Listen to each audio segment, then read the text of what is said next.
Good afternoon, dear friends. I am Evely, and today I will tell you a true story. Enjoy your viewing. There was a time when the skies above the small, forgotten town of Eldridge were peaceful.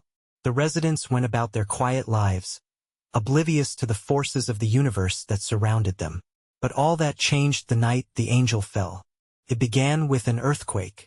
At first, the tremors were slight, barely noticeable, but then they grew. The ground cracked open in the center of the town square, and the sky darkened as if the sun had been swallowed whole.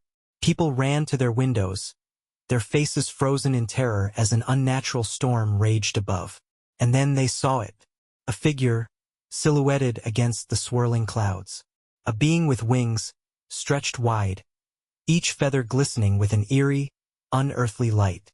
The angel fell from the heavens, crashing through the roofs of several homes, its wings ripping through the buildings as if they were made of paper.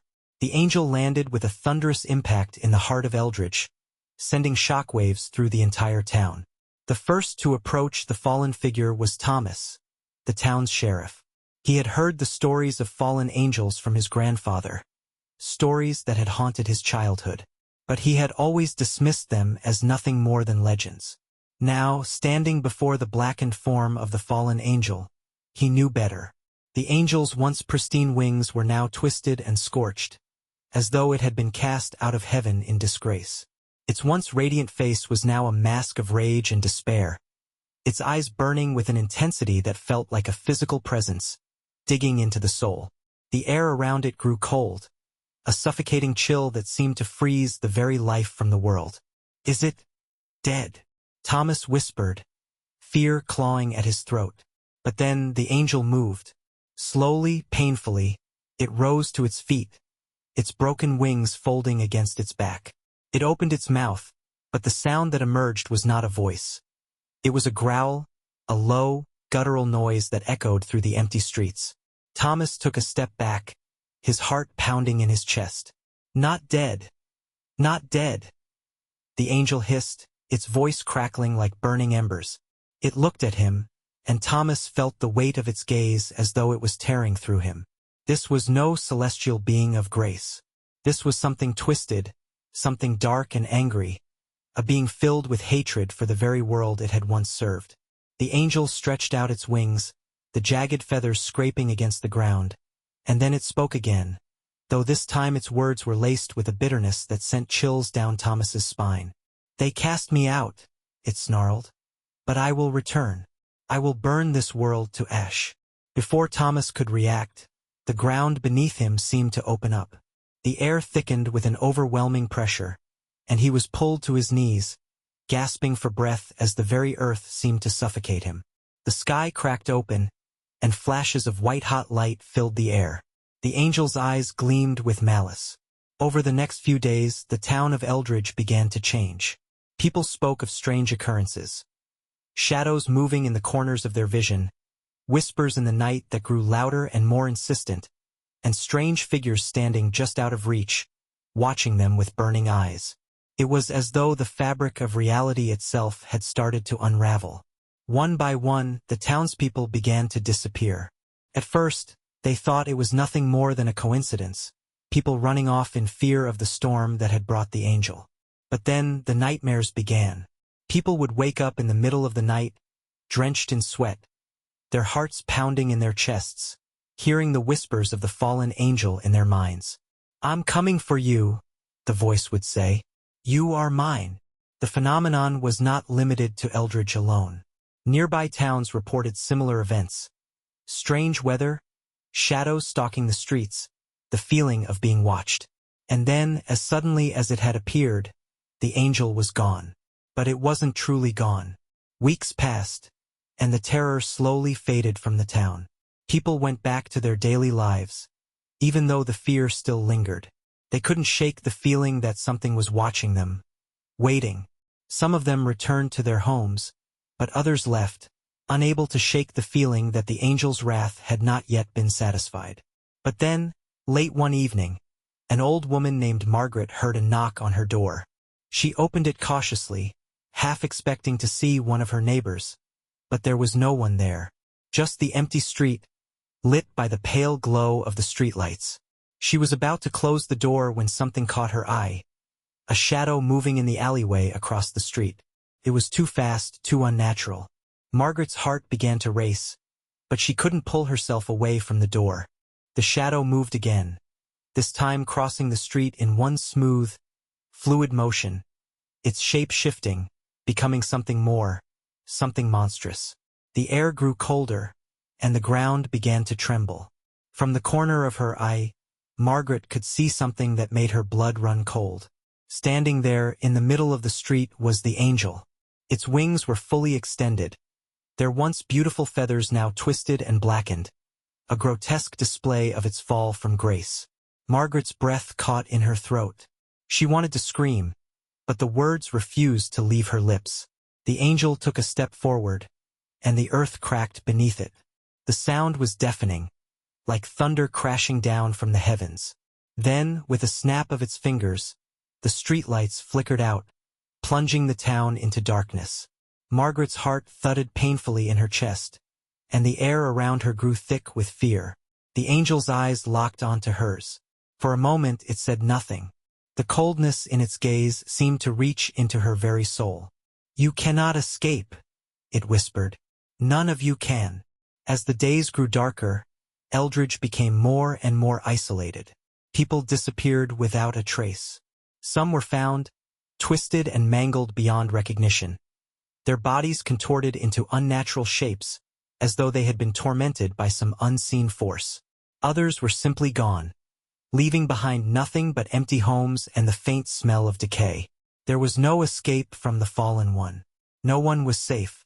The once innocent town had become a hunting ground, a place where the very air was thick with malevolent energy. But the angel was not done.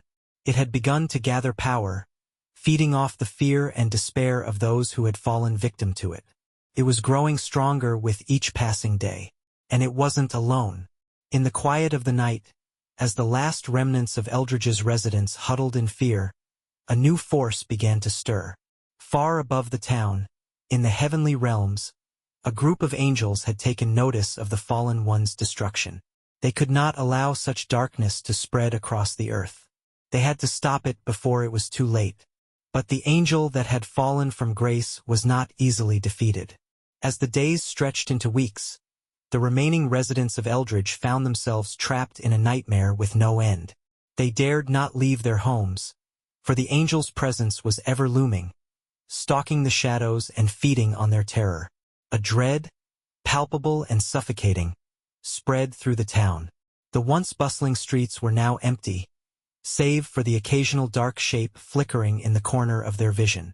Margaret, the old woman who had first encountered the fallen angel, was one of the last to be left. She had seen things no one should ever witness.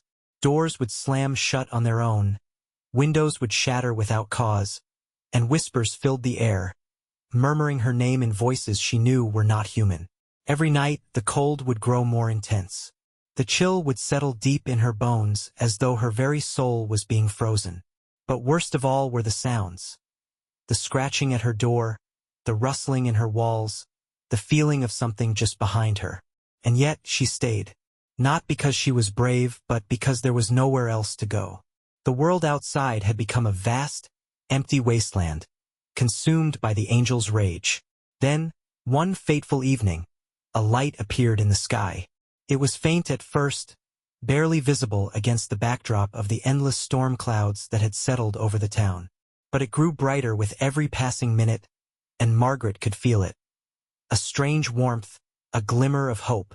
The angels had come.